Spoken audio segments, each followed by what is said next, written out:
Sa ngalan ng Ama at ng Anak at ng Espiritu Santo. Amen. Ang pagpapala ng ating Panginoong Hesukristo, ang pag-ibig ng Diyos Ama, at ang pakikipagkaisa ng Espiritu Santo naway sumainyong lahat. At sumaiyo rin. Mga kapatid, tinipon tayo bilang mga kaanib na angkan ng Diyos, kaya dumulog tayo sa maawaing Panginoong nagpapatawad ng lubos. Sinugong tagapagpagaling sa mga nagsisisi, Panginoon, kaawaan mo kami. Panginoon, kaawaan mo kami. Dumating na tagapag-anyayang mga makasalanay magsisi, Kristo, kaawaan mo kami. Kristo, kaawaan mo kami. Nakaluklok ka sa kanan ng Diyos Ama para ipamagitan kami. Panginoon, kaawaan mo kami. Panginoon, kaawaan mo kami. Awaan tayo ng makapangyarihang Diyos, patawarin tayo sa ating mga kasalanan at patnubayan tayo sa buhay na walang hanggan. Amen. Manalangin tayo. Ama naming makapangyarihan, ginawa mong maging katangi-tangi si Santo Tomas sa pagiging uliran sa kabanalan at pagiging mahusay sa banal na karunungan. Ipagaloob mong ang itinuro niya ay aming matutuhan at ang kanyang ginawa ay aming magampanan. Sa pamamagitan ni Jesucristo kasama ng Espiritu Santo, magpasawalang hanggan. Amen. Magsiupo po ang lahat.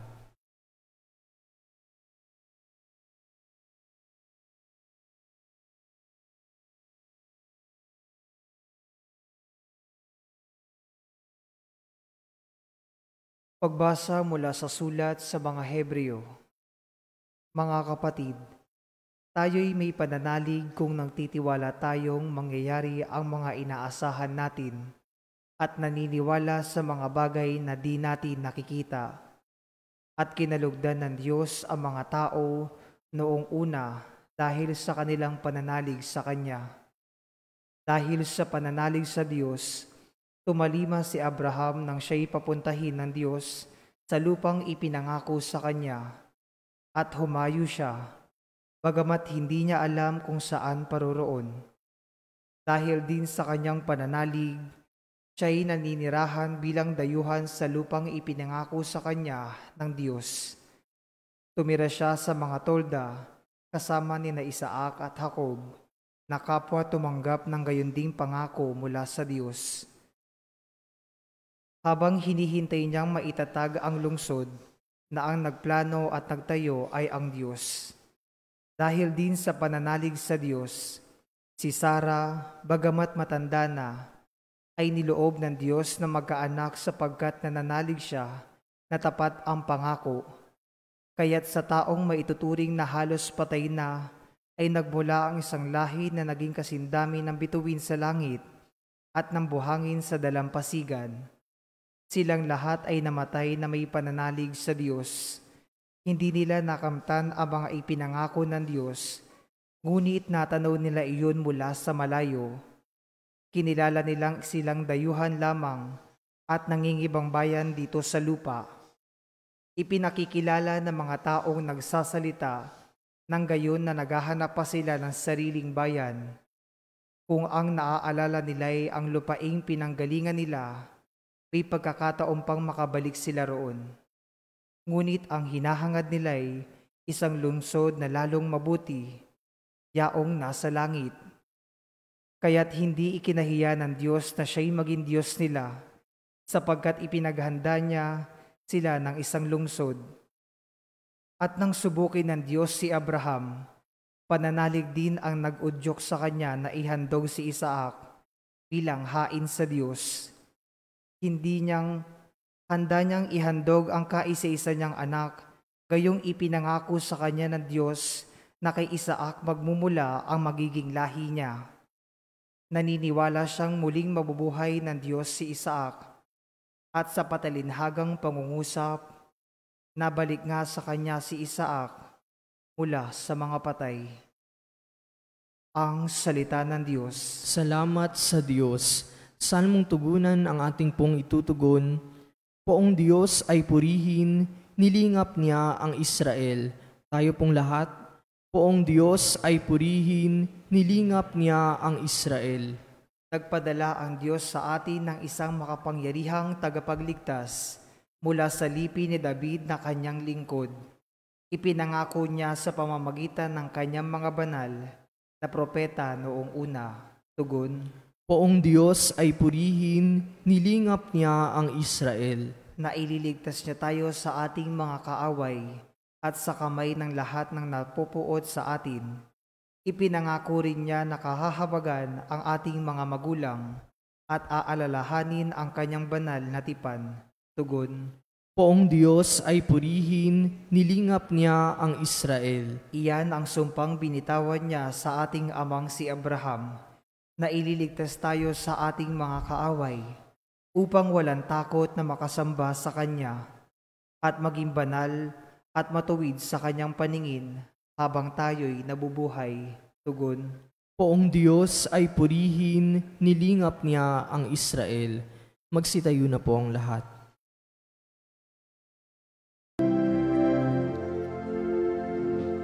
Hallelujah, hallelujah,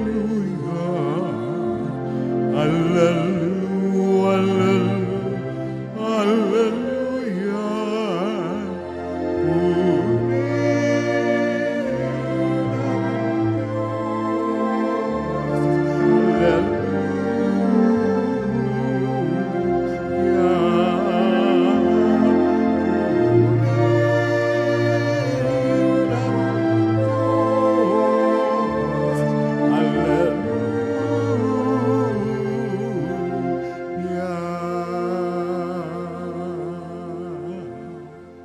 Sumainyo ang Panginoon. At sumaiyo rin. Ang mabuting balita ng Panginoon ayon kay San Marcos. Papuri sa iyo, Panginoon. Noong araw na iyon, habang nagtatakip silim na, sinabi ni Jesus sa kanyang mga alagad, "Tumawid tayo sa ibayo." Kaya't iniwan nila ang mga tao at sumakay sa bangkang kinalululanan ni Jesus upang itawid siya. May kasabay pa silang ibang mga bangka. Dumating ang malakas na unos, hinampas ng malalaking alo ng bangka, ano pat halos mapuno ito ng tubig. Si Jesus na may nakahilig sa unan sa may hulihan ng bangka at natutulog. Ginising siya ng mga alagad. "Guro," anila, "di ba ninyo alintana? Lulubog na tayo." Bumangon si Jesus at iniutos sa hangin, "Tigil," at sinabi sa dagat, "Tumahimik ka." Tumigil ang hangin at tumahimik ang dagat. Pagkatapos sinabi niya sa mga alagad, "Bakit kayo natatakot? Wala pa ba kayong pananalig?" Sinidlan sila ng matinding takot at panggilalas at nagsabi sa isa't isa, "Sino nga kaya ito?" At sinusunod maging ng hangin at ng dagat. Ang mabuting balita ng Panginoon. Pinupuri ka namin, Panginoong Hesukristo. Maupo po ang lahat. Isang mapagpalang araw po sa inyong lahat. Balikan po natin ang mga pinagdaanan natin ngayong linggong ito, mga pinagdaanan ni Jesus, maging ng kanyang mga alagad, at nawa ito ay mas makatulong sa atin, no? Sa ating relasyon ng pakikipag-ugnayan sa ating pong Panginoon. Nung Lunes, dahil sinimulan nito ng pagsasabi kay Kristo na kampon ni Beelzebul. Sabi, kaya yan nakakagawa ng mga milagro, nakakapagpalaya sa mga demonyo, ay dahil kay Beelzebul, ang prinsipe ng mga demonyo. Pero ang sabi ni Jesus sa kanyang pangaral, kapag naglaban-laban ang mga magkakasambahay, hindi mananatili ang sambahayang ito. So kung siya ay galing kay Beelzebul, script lang, kunya-kunyari lang na pinapalaya sa mga demonyo. ganito niya sinagot, no? Yung kanyang mga bashers, ganito niya hinarap, no? Yung kanyang yung mga nagsasabi nga na siya ay kampo ng demonyo. Noong Martes naman, ang sabi ni Kristo, dahil dumating yung kanyang ina at mga kapatid habang siya ay nagtuturo at nangangaral at gusto siyang makausap o gusto siyang makita. At pinalalim ni Jesus yung ugnayan, yung paano nga ba maging pamilya ng Diyos. Ang sabi ni Jesus, ang sinumang tumatalima sa kalooban ng Diyos ay siya kong ina at mga kapatid.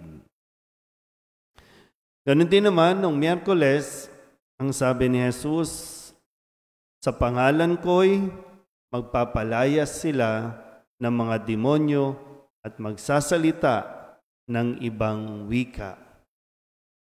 Noong Huwebes, sabi ni Kristo, sa kanya po kasing habilin o mga sinabi sa kanyang mga alagad sa pagsusugo niya, no, ng mga iba pang mga alagad doon sa mga pupuntahan niya. Ang sabi ni Kristo, ang paalala niya, kung maibigin sa kapayapaan ang mga nakatira, roon sasa kanila ang kapayapaan, ngunit kung hindi sila magkakamit nito. So natin naman talaga ng kapayapaan, ng katahimikan, lalo tigit sa loob ng bahay. Pero kailangan, yung nakatira, gusto. At nagmumula din kasi sa bawat isa, hindi pwedeng sila muna. Dapat tayo mismo, ako mismo, gusto ko ng kapayapaan. Kahapon, Biyernes, muling paniliwanag sa atin sa pamamagitan ng mga talinghaga, paano nga ba natin maiintindihan ang paghahari o ang kaharian ng Diyos? Hindi ito biglaan. Hindi ito para bang gusto natin instant na makita, maranasan. Kaya pinaliwanag niya na sabi, tulad ito ng butil ng mustasa na siyang pinakamaliit sa lahat ng butil. Pero kapag natanim na at lumago, ito'y magiging pinakamalaki sa lahat ng puno ng gulay. Ano yung dahan-dahan, no? Yung proseso. Huwag laging instant. Huwag natin laging hangarin yung ngayon na mismo. Kahit nga pagdating sa pagbabago, no? Unti-unti. Hindi pwedeng biglain. At naiintindihan ng Diyos yung kapasidad natin. At ngayon, sa naranasan ng mga alagad, na sila po ay natakot dahil kala nila sila po ay tataob na sa dami ng alon na hampas, no? Sa lakas, no, ng mga alon. Samantalang kasama nila sa Jesus doon mismo sa bangka. At anong ginagawa ni Jesus? Natutulog. Nagpapahinga. Kaya sabi ni Jesus sa kanila, no, bakit kayo natatakot? Wala pa ba kayong pananalig? Siguro maganda sa pagtatapos din, no, ng linggong ito, anuman ang inyong ating naranasan, pwedeng sabihin, tumahimik muna tayo at tumigil. Kasi kung sasabayan natin yung mga problema, pagsasabayin natin yung mga hindi natin naiintindihan, lulubog nga talaga tayo. Minsan kapag yung natry nyo na ba, hindi naman kasi agad-agad masasolve. At lalo tigit, hindi ma-resolve ang conflict o ang pag-aaway-away kung hindi tayo titigil muna. Hindi nagkakaintindihan pag sabay-sabay nagbabangayan, kapag nagtataasan na ng boses. Hindi mo rin maintindihan kung na-hospital na nga yung kung sino man sa pamilya mo, tapos sasabayan mo ng pagkataranta, sasabayan mo ng init ng ulo, sasabayan mo ng mga salitaan, wala talaga. So, ang pwedeng gawin, tumahimik muna, tumigil muna, para naman ma-relax tayo ng konti. At saka tayo magdasal. Lumapit kay Kristo at tumingin ng tulong. At ano man ang mangyari, manalig tayo kay Kristo. Manalig tayo sa Panginoon. At lahat, uhupa din yan. Lahat, magiging okay din yan. Magiging okay ka rin. Amen?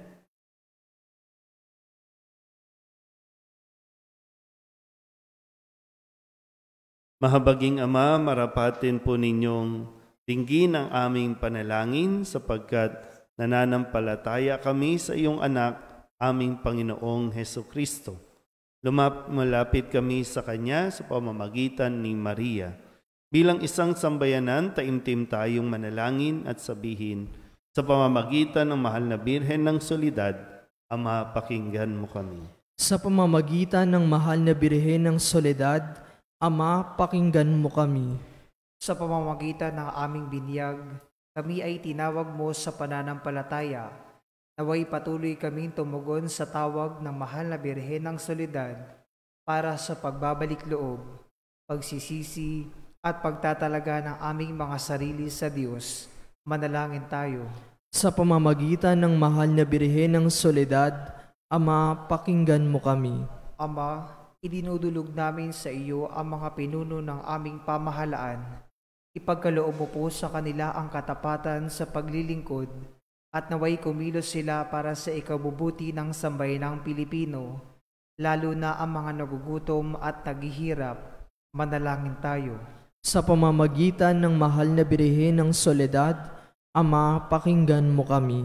Ama, inilalapit namin sa iyo ang aming parokya, ang Nuestra Señora de la Soledad at ang mga samahan na bumubuo nito, gayon din ang Archdiocese ng Maynila at ang simbahang Katolika sa bawat sulok ng mundo. Gawin mo kaming masigasig na makibahagi sa mga gawain ng simbahan, maging bukas palad sa pag-aalay ng sarili sa gawa at panalangin, at mamunga nawa ang lahat ng ito ng kabanalan, hustisya at kapayapaan. Manalangin tayo. Sa pamamagitan ng mahal na Birhen ng Soledad, Ama, pakinggan mo kami. Si Jesus ay nananatili sa ating piling sa Santissimo Sacramento, kaya kami po ay nananalangin para sa bokasyon sa pagpapari upang patuloy naming matanggap ang pagpapala ng Eucharistia na sentro ng Kristiyanong pamumuhay. Manalangin tayo. Sa pamamagitan ng mahal na Birhen ng Soledad, Ama, pakinggan mo kami. Ipinakita ni Jesus ang kanyang pagmamalasakit sa mga may sakit, kaya't natatangi naming hiling, nalingapin mo at palakasin ang mga kapatid naming may karamdaman at nangihina. Manalangin tayo. Sa pamamagitan ng mahal na Birhen ng Soledad, Ama, pakinggan mo kami. Idinadalangin namin ang lahat ng mga kapatid naming yumao na, napatawarin ang kanilang kasalanan at gantimpalaan sila ng tahanan sa langit. Manalangin tayo. Sa pamamagitan ng mahal na Birhen ng Soledad, Ama, pakinggan mo kami. Bilang ina, ipinakita ni Maria ang mga mabubuting katangian, lalo na ang katapatan, pagpapakumbaba, pagsunod at kalinisan, upang hindi maging hadlang sa misyon sa kanyang anak.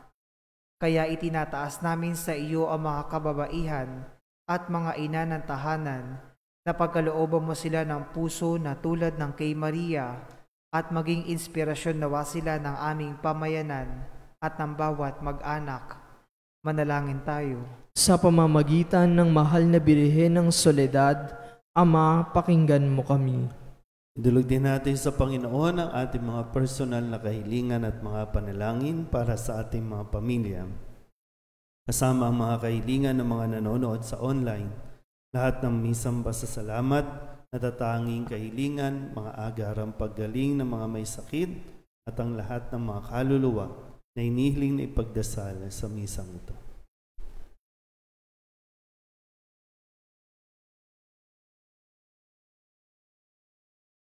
Ang lahat ng ito inihiling namin sa ngalan ni Kristong aming Panginoon. Amen. Magsiupo po ang lahat.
Manalangin kayo mga kapatid upang paghahain natin ni kalugdan ng Diyos amang makapangyarihan.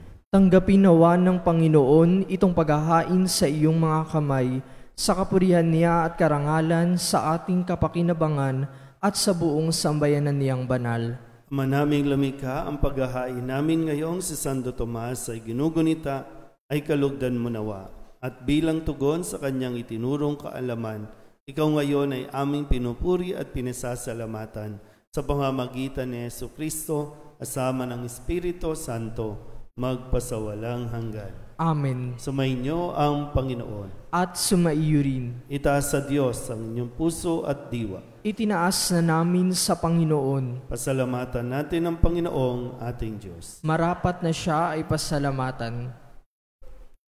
Ama naming makapangyarihan, tunay ngang marapat na ikaw ay aming pasalamatan sa pamamagitan ni Jesucristo na aming Panginoon. Ngayong si Santo Tomas ay pinararangalan sa pamumuhay niyang totoong uliran at pagiging maaasahan sa panunungkulan, kaya't si Jesucristo na maaasahan sa katapatan ay inihahayag sa pangangasiwa sa sambayanan. Ang malasakit ng mga ulirang tagapangasiwa noon ay nagpapatuloy magpahanggang ngayon sa mga panalangin kanilang iniuukol, kaysa ng sambayanan mong dito'y nagtitipon. Kaya kaysa ng mga anghel na nagsisiawit ng papuri sa iyo, nang walang humpay sa kalangitan, kami nagbubunyi sa iyong kadakilaan. Santo, Santo, Santo, Diyos makapangyarihan, puspos ng walhati ang langit at lupa. Sana, o sana, sa kahit asan, pinagwalang narito sa ngalan ng Panginoon. O sana, sa kahit asan, o sana, sa kahit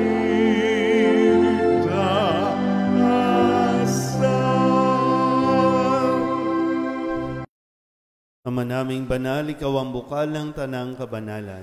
Kaya't sa pamamagitan ng iyong Espiritu, gawin mong banal ang kaloob na ito upang para sa aming maging katawan at dugo ng aming Panginoong Hesukristo. Bago niya pinagtiis ang kusang loob na maging handog, hinawakan niya ang tinapay, pinasalamatan kaniya, pinaghati-hati niya iyon, iniabot sa kanyang mga alagad at sinabi, tanggapin ninyong lahat ito at kanin, ito ang aking katawan na ihahandog para sa inyo.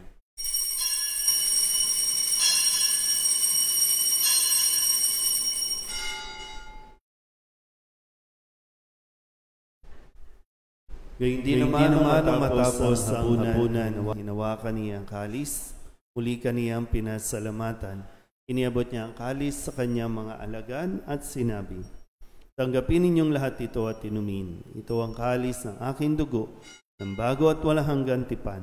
Ang aking dugo na ibubuhos para sa inyo at para sa lahat sa pagpapatawad ng mga kasalanan. Gawin ninyo ito sa pag-alaala sa akin.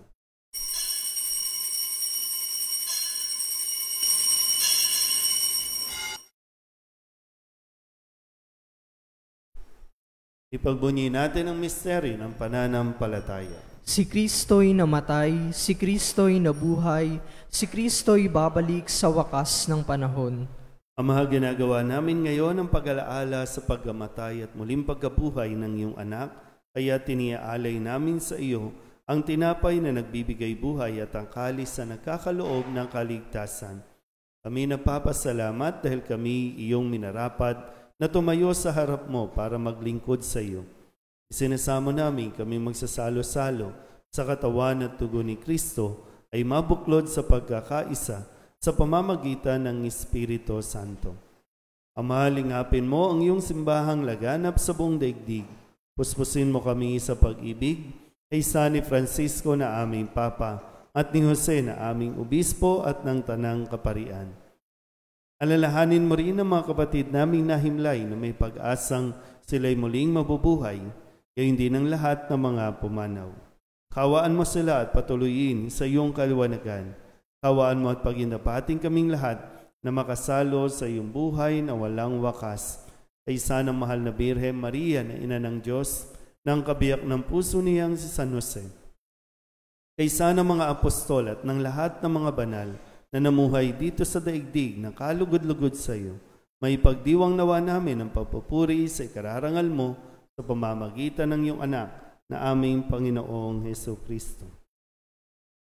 Sa pamamagitan ni Kristo, kasama niya sa Kanya, ang lahat ng parangal at papuri ay sa iyo, Diyos amang makapangyarihan, kasama ng Espiritu Santo, magpasawalang hanggan. Amen.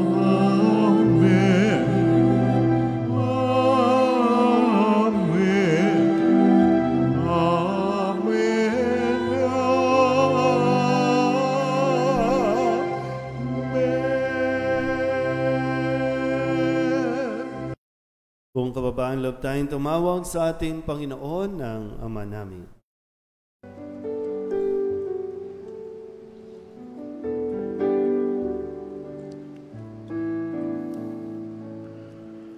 Ama namin, sumasalangit ka, sambahin ang ngalan mo,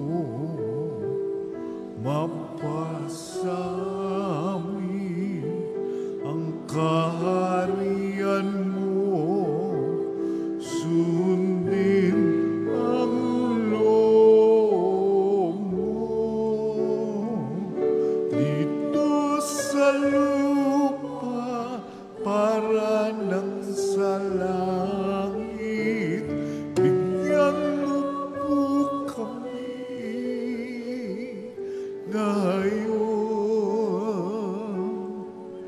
ng aming kakanin sa araw-araw at patawarin mo kami sa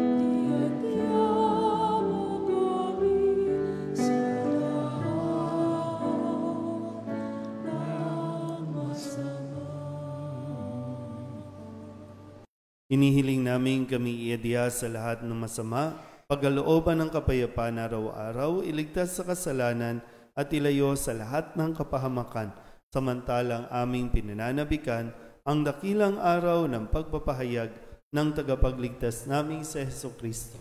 Sapagkat iyo ang kaharian at ang kapangyarihan at ang kapurihan magpakailanman. Amen. Panginoong Hesus Kristo, sinabi mo sa iyong mga apostol, kapayapaan ang iniiwan ko sa inyo, aking kapayapaan ang binibigay ko sa inyo. Tunghayan mo ang aming pananampalataya at huwag ang aming mga pagkakasala. Pagkalooban mo kami na kapayapaan at pagkakaisa ayon sa iyong kalooban, kasama ng Espiritu Santo, magpasawalang hanggan. Amen. Ang kapayapaan ng Panginoon ay laging sumainyo. At sumaiyo rin. Magbigayan po tayo ng kapayapaan sa isa't isa.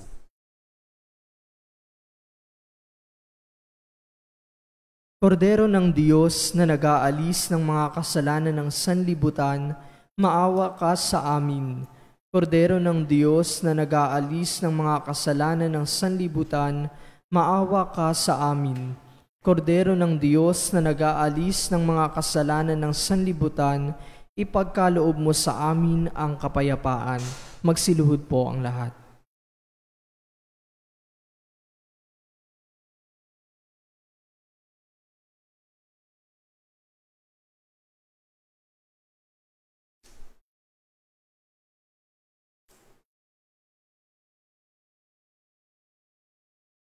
Ito ang kordero ng Diyos. Ito ang nag-aalis ng kasalanan ng sanlibutan. Mapalad ang mga inaniyahan sa kanyang piging. Panginoon, hindi ako karapat-dapat na magpatuloy sa iyo, ngunit sa isang salita mo lamang ay gagaling na ako.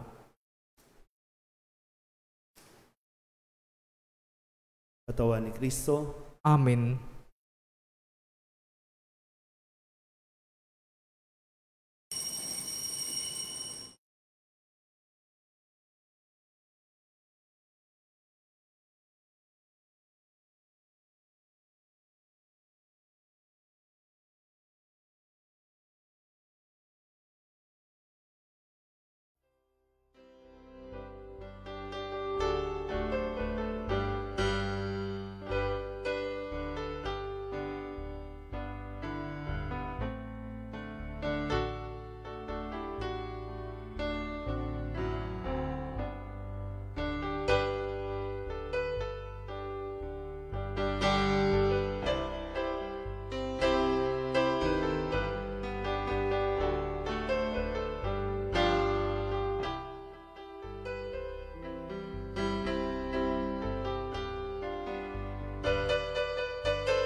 Alam natin na si Jesus ay nariyan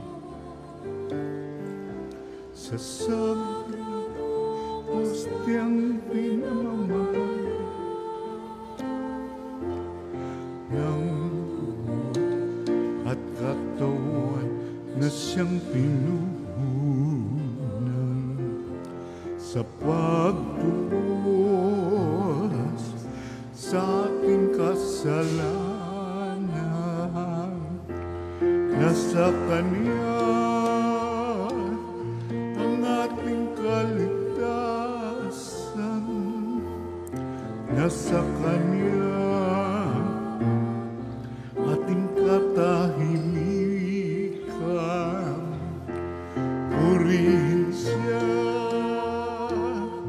habang tayo'y may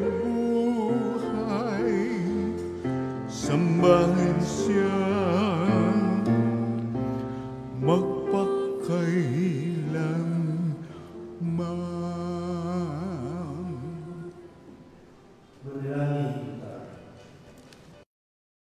Ama naming mapagmahal, kaming nagsalo-salo sa bumubuhay na pagkain si Kristo, ay turuan mo sa gurong si Kristo upang sa paggunita namin kay Santo Tomas, kami matuto na maasahang katotohanan mo at sa pag-ibig ay magampanan namin ito sa pamamagitan din ni Jesucristo, kasama ng Espiritu Santo, magpasawalang hanggan. Amen. Bukas po, Sunday, National Bible Sunday. Pakidala ang inyong mga Biblia para mabasbasan natin pagkatapos po ng bawat misa. Sumainyo ang Panginoon at sumaiyo rin. at pagpalain kayo ng makapangyarihang Diyos, Ama at Anak at Espiritu Santo. Amen. Tapos ng banal na misa, humayo tayo sa kapayapaan ni Kristo. Salamat sa Diyos. Sa ngala ng Ama at ng Anak at ng Espiritu Santo. Amen. Ang pagpapala ng ating Panginoong Hesukristo, ang pag-ibig ng Diyos Ama, at ang makikipagkaisa ng Espiritu Santo, naway sumainyong lahat. At sumaiyo rin. Mga kapatid, tinipon tayo bilang mga kaanib na angkan ng Diyos, kaya dumulog tayo sa maawaing Panginoong nagpapatawad ng lubos. Sinugong tagapagpagaling sa mga nagsisisi, Panginoon, kaawaan mo kami. Panginoon, kaawaan mo kami. Dumating na tagapag-anyayang mga makasalanay magsisi, Kristo, kaawaan mo kami. Kristo, kaawaan mo kami. Nakaluklok ka sa kanan ng Diyos Ama para ipamagitan kami. Panginoon, kaawaan mo kami. Panginoon, kaawaan mo kami. Kaawaan tayo ng makapangyarihang Diyos, patawarin tayo sa ating mga kasalanan at patnubayan tayo sa buhay na walang hanggan. Amen. Manalangin tayo. Ama naming makapangyarihan, ginawa mong maging katangi-tangi si Santo Tomas sa pagiging uliran sa kabanalan at pagiging mahusay sa banal na karunungan. Ipagkaloob mong ang itinuro niya ay aming matutuhan at ang kanyang ginawa ay aming magampanan sa pamamagitan ni Jesucristo kasama ng Espiritu Santo magpasawalang hanggan. Amen. Magsiupo po ang lahat.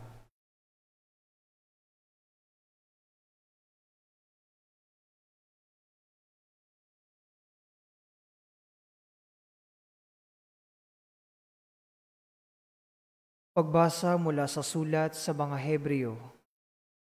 Mga kapatid, tayo'y may pananalig kung nagtitiwala tayong mangyayari ang mga inaasahan natin at naniniwala sa mga bagay na di natin nakikita.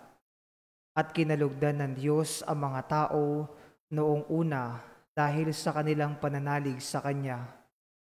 Dahil sa pananalig sa Diyos, tumalima si Abraham nang siya'y papuntahin ng Diyos sa lupang ipinangako sa kanya at humayo siya, bagamat hindi niya alam kung saan paroroon.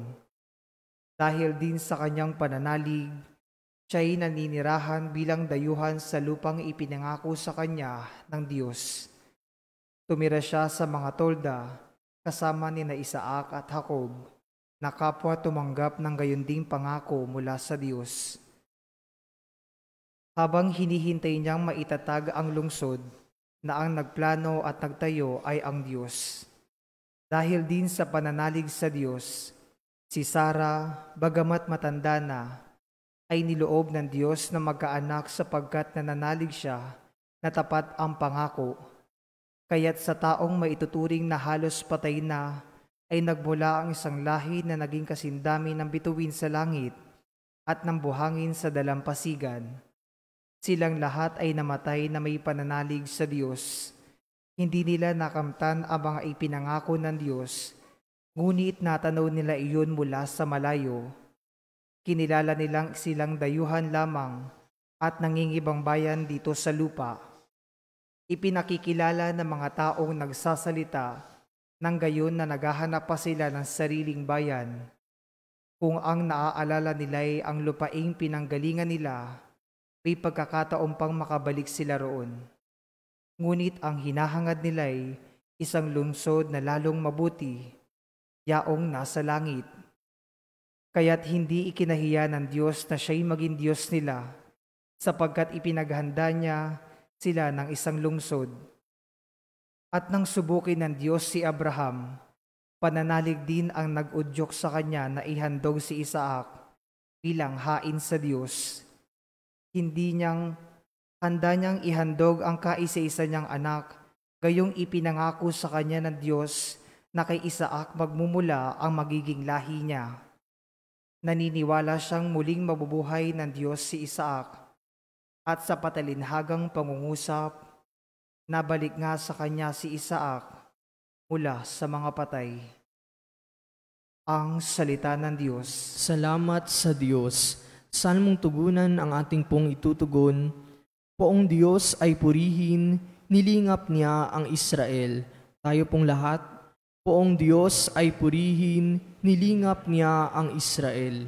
Nagpadala ang Diyos sa atin ng isang makapangyarihang tagapagligtas mula sa lipi ni David na kanyang lingkod. Ipinangako niya sa pamamagitan ng kanyang mga banal na propeta noong una. Tugon.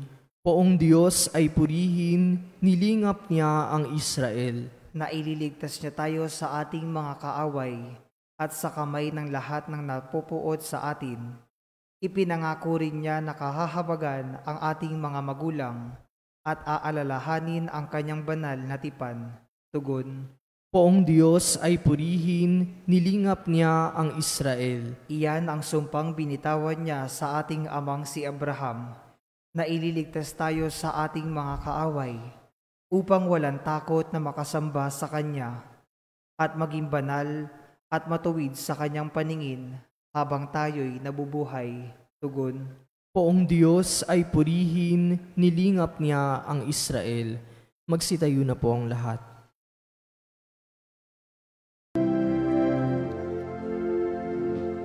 Hallelujah, hallelujah, hallelujah,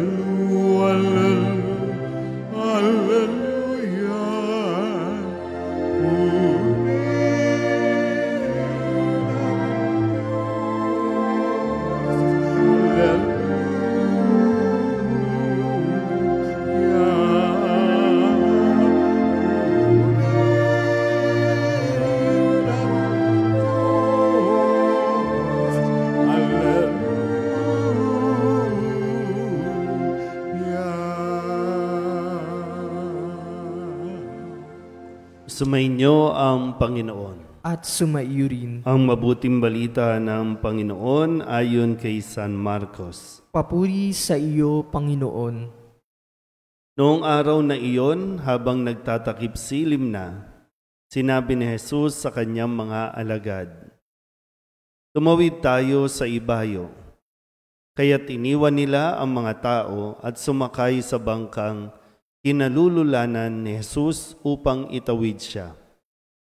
May kasabay pa silang ibang mga bangka. Dumating ang malakas na unos, hinampas ng malalaking alo ng bangka, ano pat halos mapuno ito ng tubig. Si Jesus na may nakahilig sa unan sa may hulihan ng bangka at natutulog. Ginising siya ng mga alagad. "Guro," anila, "di ba ninyo alintana? Lulubog na tayo." Bumangon si Jesus at iniutos sa hangin, "Tigil," at sinabi sa dagat, "Tumahimik ka." Tumigil ang hangin at tumahimik ang dagat. Pagkatapos sinabi niya sa mga alagad, "Bakit kayo natatakot? Wala pa ba kayong pananalig?" Sinidlan sila ng matinding takot at panggilalas at nagsabi sa isa't isa, "Sino nga kaya ito?" At sinusunod maging ng hangin at ng dagat. Ang mabuting balita ng Panginoon. Pinupuri ka namin, Panginoong Hesukristo. Maupo po ang lahat. Isang mapagpalang araw po sa inyong lahat. Balikan po natin ang mga pinagdaanan natin ngayong linggong ito, mga pinagdaanan ni Jesus, maging ng kanyang mga alagad, at nawa ito ay mas makatulong sa atin, sa ating relasyon ng pakikipag-ugnayan sa ating pong Panginoon. Nung Lunes, dahil sinimulan nito ng pagsasabi kay Kristo na kampon ni Beelzebul, sabi, kaya yan nakakagawa ng mga milagro, nakakapagpalayas sa mga demonyo, ay dahil kay Beelzebul, ang prinsipe ng mga demonyo. Pero ang sabi ni Jesus sa kanyang pangaral, Kapag naglaban-laban ang mga magkakasambahay, hindi mananatili ang sambahayang ito. So kung siya ay galing kay Beelzebul, script lang, kunya-kunyari lang na pinapalaya sa mga demonyo. Ganito niya sinagot, no? Yung kanyang mga bashers.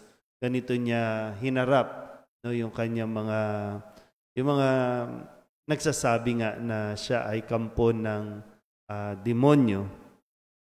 Noong Martes naman, ang sabi ni Kristo, dahil dumating yung kanyang ina at mga kapatid habang siya ay nagtuturo at nangangaral at gusto siyang makausap o gusto siyang makita, at pinalalim ni Jesus yung ugnayan, yung paano nga ba maging pamilya ng Diyos. Ang sabi ni Jesus, ang sinumang tumatalima sa kalooban ng Diyos ay siya kong ina at mga kapatid. Ganun din naman, noong Miyerkules, ang sabi ni Jesus, sa pangalan ko'y magpapalayas sila ng mga demonyo at magsasalita ng ibang wika. Noong Huwebes, sabi ni Kristo, sa kanya po kasing habilin o mga sinabi sa kanyang mga alagad sa pagsusugo niya, no, ng mga iba pang mga alagad doon sa mga pupuntahan niya. Ang sabi ni Kristo, ang paalala niya, kung maibigin sa kapayapaan ang mga nakatira, roon sasa kanila ang kapayapaan, ngunit kung hindi sila magkakamit nito. So natin naman talaga ng kapayapaan, ng katahimikan, lalo tigit sa loob ng bahay. Pero kailangan, yung nakatira, gusto. At nagmumula din kasi sa bawat isa, hindi pwedeng sila muna. Dapat tayo mismo, ako mismo, gusto ko ng kapayapaan. Kahapon, Biyernes, muling paniliwanag sa atin sa pamamagitan ng mga talinghaga, paano nga ba natin maiintindihan ang paghahari o ang kaharian ng Diyos? Hindi ito biglaan, hindi ito para bang gusto natin instant na makita, maranasan. Kaya pinaliwanag niya na sabi, tulad ito ng butil ng mustasa na siyang pinakamaliit sa lahat ng butil, pero kapag natanim na at lumago, ito'y magiging pinakamalaki sa lahat ng puno ng gulay. Ano yung dahan-dahan, no? Yung proseso. Huwag laging instant. Huwag natin laging hangarin yung ngayon na mismo. Kahit nga pagdating sa pagbabago, no? Unti-unti. Hindi pwedeng biglain. At naiintindihan ng Diyos yung kapasidad natin. At ngayon, sa naranasan ng mga alagad, na sila po ay natakot dahil kala nila sila po ay tataob na sa dami ng alon na hampas, no?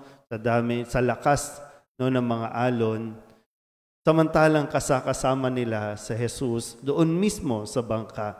At anong ginagawa ni Jesus? Natutulog. Nagpapahinga. Eh, sabi ni Jesus sa kanila, no, bakit kayo natatakot? Wala pa ba kayong pananalig? Siguro maganda sa pagtatapos din, no, ng linggong ito, anuman ang inyong ating naranasan, pwedeng sabihin, tumahimik muna tayo at tumigil. Kasi kung sasabayan natin yung mga problema, pagsasabayin natin yung mga hindi natin naiintindihan, lulubog nga talaga tayo. Minsan kapag yung natry nyo na ba, hindi naman kasi agad-agad masasolve. At lalo tigit, hindi ma-resolve ang conflict o ang pag-aaway-away kung hindi tayo titigil muna. Hindi nagkakaintindihan pag sabay-sabay nagbabangayan, kapag nagtataasan na ng boses.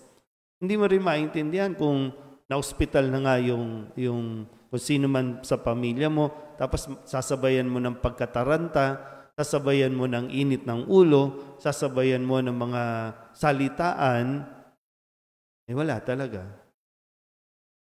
So, ang pwedeng gawin, tumahimik muna, tumigil muna, para naman ma-relax tayo ng konti. At saka tayo magdasal. Lumapit kay Kristo at tumingin ng tulong. At ano man ang mangyari, manalig tayo kay Kristo. Manalig tayo sa Panginoon. At lahat, uhupa din yan. Lahat, magiging okay din yan. Magiging okay ka rin. Amen?